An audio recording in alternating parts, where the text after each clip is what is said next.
one of the questions I get asked a lot is how I cook my chicken. I guess it looks really good when I post it on Instagram. So I'm gonna show you guys quickly how I do it. It's pretty simple. Just a basic baked chicken on trays in the oven. I always use Bell & Evans chicken.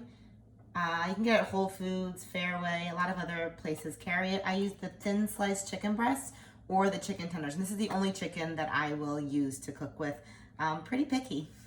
I have 6 containers here. I always cook 6 at a time, usually not less, sometimes more.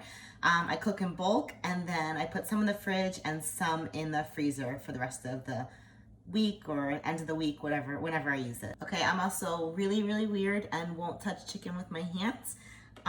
So I use a fork and I fork them out onto the pan one by one. Yep, it's weird, I know. Chicken really grosses me out to touch, and if I touch it, I won't eat it. And it's the only protein I really eat besides eggs, so I need to not be grossed out by it.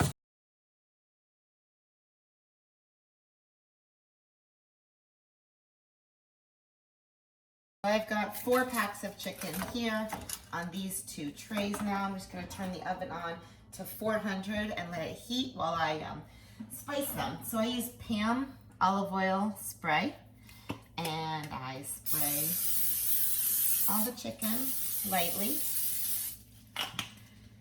Then I use pepper.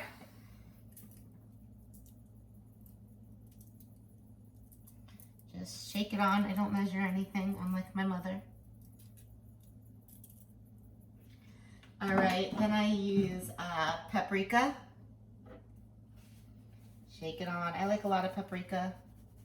I don't like my chicken to be beige. I like it to be kind of red, brown.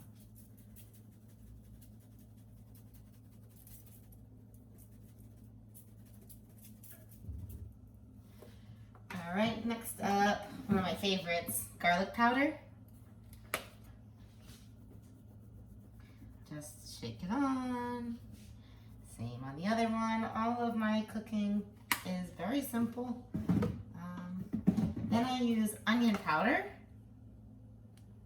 Shake it on.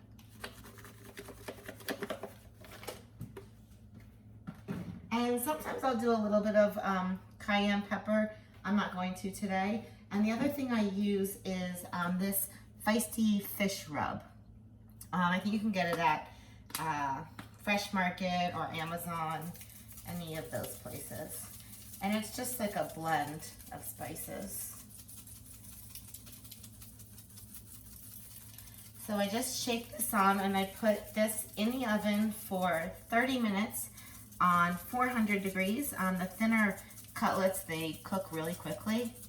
So it's kind of nice. And then I'll do the other 2 packs, and usually I'll cook like some potatoes or some vegetables with that on the other tray, so that I'm really using my oven to its fullest capacity at all times. So right in the oven it goes.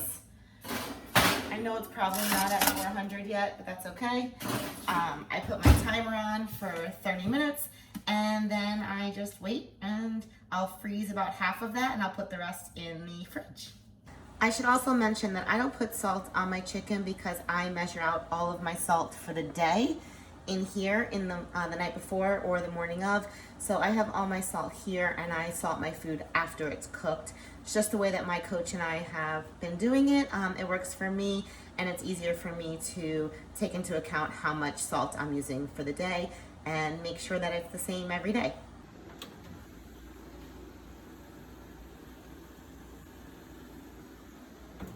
Usually while my chicken is cooking, I sit on my stoop right here, like a real New Yorker, and I drink my iced coffee.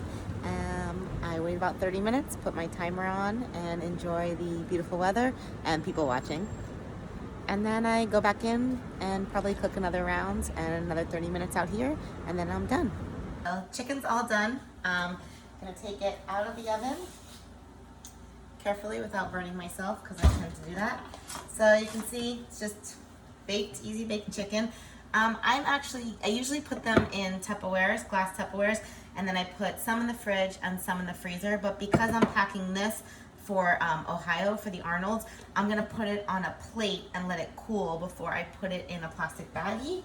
And when I put it in the plastic bag, then I'll freeze it and I will take that with me to Ohio. So I'll freeze all of this chicken that I just made actually for Ohio for the Arnold's. So that's it, pretty simple, baked chicken. I like it. I usually either reheat it in the oven or on a skillet. I also eat it cold. I prefer not to put it in the microwave, but I do prefer it warm. So if I'm not home and there's a microwave, I will use that. And that's my chicken.